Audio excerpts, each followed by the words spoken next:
Brodie Brazil with Drew Remenda back here at the tank following a 3-2 Sharks defeat in the shootout, Drew. And by the way, do you know the last time the Sharks won 3 in a row and how close we were to seeing that? No and no. January 2024. Wow, really? So it's been a while. Been a while. And I felt like tonight's game just didn't have a whole lot of back and forth really until the end. What were the Sharks missing in this one, maybe in terms of regulation? William Eklund? Yeah. And without William Eklund in the lineup, it certainly changes the lineup. Yeah. Going the 7D was an interesting choice. It actually ended up working out with Sam Dickinson getting that goal. But having William out shows you how valuable he is to the organization. But also they were missing the zip, that pace that they played with against the Colorado Avalanche and the New Jersey Devils. Yeah, back-to-back, fourth game in 8 nights. That certainly has something to do with it. They didn't have a lot of pop to their game. Yeah. And again, I know I'm a broken record when it comes to puck management and when it comes to shooting the puck, but both of those aspects today. What were the final shots? Well, I'll put it this way, Drew. The Sharks had 12 shots on goal with 12 minutes remaining in the game. Yeah. So like that was the one thing that stuck out to me. And I know you were watching that too. Oh man, you know me. Yeah. You listen to us, you listen to me. I am going to talk about shot volume all the time, because I'm a huge shot volume guy. And the guy that coaches the Detroit Red Wings, that's where I learned it from when I sat and watched video with Todd him. McClellan. Exactly. Yep. Shoot the puck, get people to the net. And so when the Sharks today, in the second period especially, passed up opportunity after opportunity to shoot the puck and they're passing across, that slows your game down. If you shoot the puck and you crash the net, you can create rebounds, you can create havoc at the net, maybe some collateral damage. But I thought they slowed their game down, and then the second period late, they didn't have great puck management. Yeah. And I think a lot of that comes from fatigue, a lot of that comes from, body gets tired, brain gets tired. So I think that slowed them down.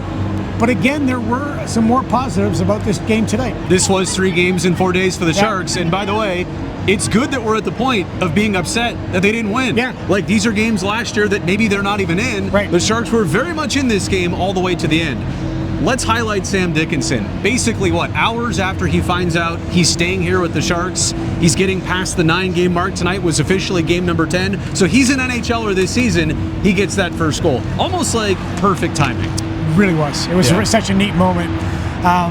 Patrick Giles makes the play along the boards. Will Smith grabs the puck, makes a fantastic pass. The look on Will Smith's face, and then the look on the smile of Sam Dickinson. Yes. Worth it all. Exactly. Yeah. You'll watch that. The Dickinson family will watch that. Yeah. Sam will watch that years later and go, yeah, that was a pretty cool moment. The guys on the bench were pumped up for it. And again, another teenager scores for the San Jose Sharks. Okay, they lost the game. That's what we're looking at. Right. But, there are certain moments in a player's history that you get to be a part of, and you get to be a part of that. Yeah, but when Dickinson has scored his 100th NHL goal, you and I will say, hey, remember the day that we were there for his first? Second youngest defenseman by a San Jose Shark to score. Vlasti Krupa was a little younger. See, that one was off my radar. I was not going to know who that was. I coached Vlasti back in the day. Philip Kruchev just continues to shine, and no goals for him today, but he set up the Jeff Skinner goal, and he's just got the hot hand, Drew. And I know we talked about him yesterday, but he is just feeling the right way. And he said yesterday he's playing his best hockey of his NHL career. Great pass. Yeah. And you'll love this because it's a reverse broadcaster curse. I said going into that period, and they scored just seconds in the period, the Sharks can't pass the puck into the net. You got to take shots. Right. You got to shoot the puck. You got to get people in the net. And of course, they passed the puck into the net with a beautiful pass by Kruchev. You got to give Dirk Graham some credit, who is one of the professional scouts for the San Jose Sharks, lives in Chicago, watches a lot of Chicago Blackhawks games, watch Kruchev for 4 seasons, and when they talked about maybe a free agent they could bring in, a guy that could help with some scoring, a guy that's got some offensive punch, was Kruchev. Kruchev had 18 goals a couple years ago, had a down year, had only played 51 games, had some injuries, his game slid, he only scored 7.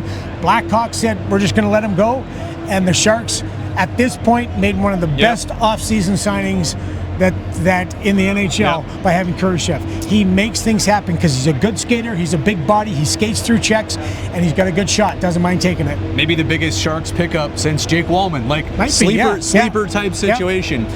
We haven't mentioned the name Alex Nedeljkovic yet. I mean, Drew, honestly, the big saves he made in the third period, Got the Sharks to OT. And in OT, and then in OT on DeBrincat. Like, absolutely brilliant. He was so good.